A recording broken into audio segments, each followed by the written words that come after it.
And welcome to another round of Sports Reviews. Tonight I am reviewing Montreal Impact 1, Toronto FC 2. Toronto FC wins the must-win 401 derby, as I said they would last night. Wasn't the best game. They played well. They played good enough to win. They're still top of the Canadian Championship group round robin and second in the Eastern Conference, with a big win, a very big win. In the 32nd minute, Pablo Piatti scores. Richie Laryea has an amazing run down the wing, has the ball, cuts in, passes it to Piatti. Half the goal is open. All he has to do is tap it in, and he does pass Dio to make it 1-0, and that's the way it would go into halftime. Sadly, Richie Laryea doesn't get the assist. It taps off a Montreal player, so it's basically a own assist. But let's just say Richie Laryea at least deserves a secondary on that. I know MLS doesn't do that, but he deserves a secondary assist. He really does. He made that play happen. If this was hockey, he would have got a secondary apple. But no assist for you. No assist for you, no soup for you, but we still score the goal. Yes, I made a Seinfeld reference. I'm happy right now. I'm walking on air. You should be too, if you're a Toronto fan. If you're a Montreal fan, I'm sure you're angry. And if you're watching this video for masochistic reasons, welcome. Hopefully you draw once against Vancouver and we get the spot. You're welcome. That's all you have to do. Or all they have to do to give us the spot. And you know what? We'll probably get it. Mind games, as I said. Then, in the second half, in the 57th minute, free kick in, the high line beats us again. Yes, Louis Binks was offside just a bit, but he heads it to Victor Wanyama to make it 1-1. Victor Wanyama basically gets it on Westberg's hands. Too fast, too much pace. He can't stop it. It goes in, and it's 1-1. But they look at it. They thought it was offside, but the VAR official tells Gantar in the middle to look at it on the screen. It takes them a minute to look at it. Binks, I think he was offside, but they give it to him, and honestly, I'm fine with it. Because here's the thing. I didn't want Montreal fans to come into my mentions and all our mentions and like, oh, you won that game 1-0 because the referees are in your pocket. Wah, call the ambulance. Yeah, that was offside, but you got the goal. Good. Shut up.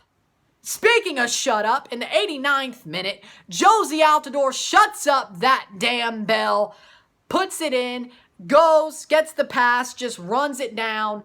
Classic Josie Altidore goal, taps it in, makes it 2-1, and we win this match. Josie Altidore silences the Montreal crowd at Stade Saputo, and probably Montreal's last game at Stade Saputo for this season, just like last Wednesday was Toronto's last game at BMO this season, because New Jersey and coronavirus regulations and all that. Josie shuts them up, shuts up that bell, scores his first of the season. He's still clutch. Josie Clutch-Tador. He's still clutch. And we win the match in the 89th minute. And even then, Greg Vanney had to try to screw it up because he puts on Eric Zavaleta for the last 5 minutes. Nephew Zavaleta for the last 5 minutes. And Tsubasa Endo. Guess who he takes off? Pozuelo and Altidore. Are you out of your mind? Are you out of your mind? And luckily enough, Westberg makes a big save in stoppage time. They don't give up a goal. They win the match 2-1. And they're still in the catbird seat. They are still in the catbird seat. Even though the match wasn't that good from their perspective, the defense wasn't great. The midfield certainly wasn't, at least defensively. Advancing the ball, they were better. Defensively, they sucked. Fraser, if you wanted to be better defensively, you needed Fraser in there, but Greg Vanney doesn't rate him for some reason. I don't get it. I never will get it. Why don't you rate him? Because he's an amazing midfielder. Hell, he can play center back too, and he's better than your nephew, who now, again, let me say this, wears Drew Moore's number. How insulting is that? Shaquille is a great player, but they should have gave him a different number than 15 because Eric Zavaleta does not deserve to wear Drew Moore's number. That is just, no, I'm sorry. I cannot stand that, all right? Cannot. Not one bit. Could have gave somebody else number 3, like, I don't know, Liam Fraser? Make 27 an open number? Do like the Seattle 12th man thing with your boy right here? You know? I'm just saying. It's better than what they did with Zavaleta. I mean, I'm just spitballing here, all right? But, as in the fact they tried to throw away the game and throw away the CONCACAF Champions League spot, basically, the grip on it that they have, it's not, the final spot is not still theirs. They have one hand on it. Vancouver has to hand it to them. Not allow 4 goals in 2 games and get a result. One of the two. If they could do both, great. We just need the result. Hand it to us is exactly what we need.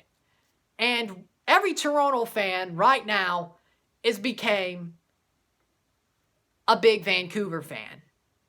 Vancouver's biggest fan for a week because it goes till Wednesday.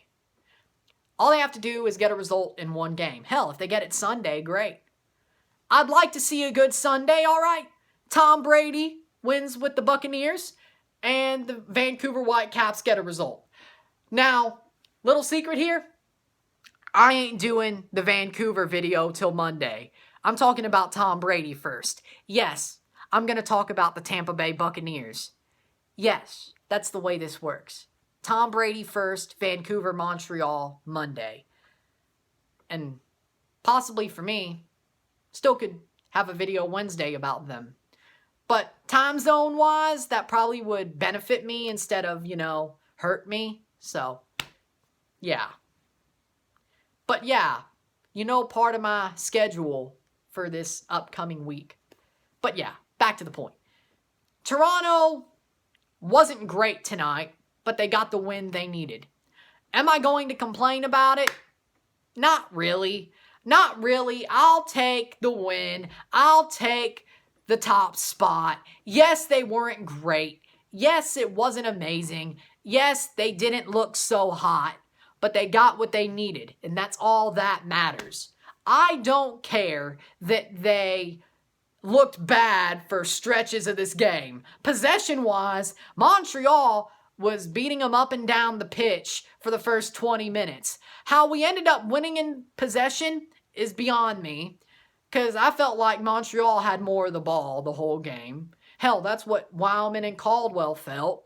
Everybody probably felt that, so it's kind of a mirage in a way. And fair play to them, I have to say, amazing game by Montreal. Greg Vanney almost got outmanaged by Thierry Henry. Again. Now, let's not be surprised. I mean, last year in the Canadian Championship Final, Greg Vanney also got outmanaged by Wilmer Cabrera. It's not very unlikely that he's going to get outmanaged by somebody. It's the talent on the pitch that saves his hind end. And he gets the results that save him. He always gets outmanaged to some extent. Now, does he pull some genius stuff off out of his crack sometimes? Oh, yeah, he does. In the playoffs, especially. When it all matters, he pulls it out of his you-know-what. But pulls it out of his sleeve. I'm trying not to curse. We won. Come on.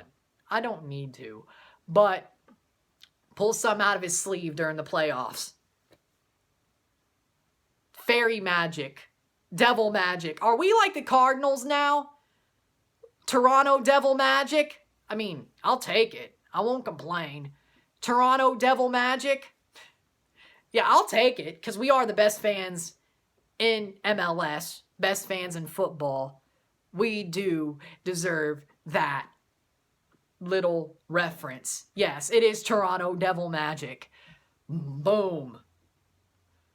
I wonder if they have the best salad in football, though. Probably not. I live in St. Louis. I'd use some Cardinals references that you probably wouldn't get. It is what it is. If you go on the Cardinals Reddit and look up best salad in baseball, and you know best fans in baseball, you'd get it. You'd get it. You'd get it. I don't even really get the salad one at all either, but whatever. So, man of the match for me, you know what? Josie Altidore broke his unlucky streak, scored a goal. He had good positioning. This was his best game in a year. I'll give it to him. Josie, man of the match. Hat tip to you. No hat flick. Hat tip. Good for you. Amazing. Amazing. Amazing. He's back into it. I hope his confidence goes up and he scores more goals before he leaves us for Real Salt Lake sometime in the offseason because he wants to buy them and he has to leave if he buys them. But I'd rather him go out on a high note than go out sad. So, luckily, he scored. Amazingly, he scored. Happily, he scored. Hopefully, he scores a couple of more. I would love to see it. But good enough game by Toronto, and they win. They're still top spot. They got to hope for Vancouver to get 1 point in 2 games, which, if they could beat us, they'll probably do against Montreal. Get a point at home. With Thomas Hasal in net? Yes, both goalies are vacuums, D.O. and Hasal. But D.O. saves everything in a 3-kilometer radius, and Hasal, 2.5-kilometer radius. They're pretty close. They're both vacuums. Let's be honest. They're both vacuums. But hey, we will hope for that when we see what happens. Now, all of us Toronto fans are now big Vancouver fans. The biggest Vancouver fans. It's kind of like if Mississippi State needed Southern Miss to win something, they would gladly root for the redheaded stepchild of Mississippi college football. Just like Toronto fans now have to root for the redheaded stepchild of Canadian football, soccer. You know. So that's great. I've actually never felt that feeling before because when it comes to Mississippi college football, State's in the SEC, Southern Miss is in the Conference USA, I think. Whatever. Yeah. They're nothing. That's why they're the redheaded stepchild. Never had to do that before, so this is a new feeling, but I don't have no problems with Vancouver. They're just the redheaded stepchild of Canadian soccer. They're like Southern Miss. They're like Southern Miss. We are the Mississippi State of Canadian soccer. Montreal Impact is like the Old Miss of Canadian soccer. Vancouver Whitecaps are like Southern Miss, and then the Canadian Premier League is every smaller college that nobody talks about because barely anybody talks about Southern. Like Jackson State, and Forges like Jackson State, and whatever. You get the point. Now, last message. If you would like to, the Lebanon Red Cross link is still in the description below. If you would like to donate, let's help make the world a better place. Let's help the people of Beirut, especially now that we're happy and we won. Let's spread the cheer to other people. If you like this video, like it, share, subscribe. You know what it is. Tell all your friends. Tomorrow, I got a Premier League table prediction, and this time it will be done. And this time, the whiteboard will be on the chair and I'll be to the side. But hey, you're going to love it. I can tell you that. And I actually know about the Premier League a lot. When it comes to the championship, I really don't know. That's a crapshoot anyway, you know. I realized if I did that, that would kind of hurt my brand. So, you know, the I'm not crazy, I'm just right thing, yeah. I didn't need to do that. Because I would have looked back on it in May. Or I will look back on it in May. But I'll just do the Premier League. Probably save me some embarrassment. But yeah, I'm Ron and I'm out. Peace.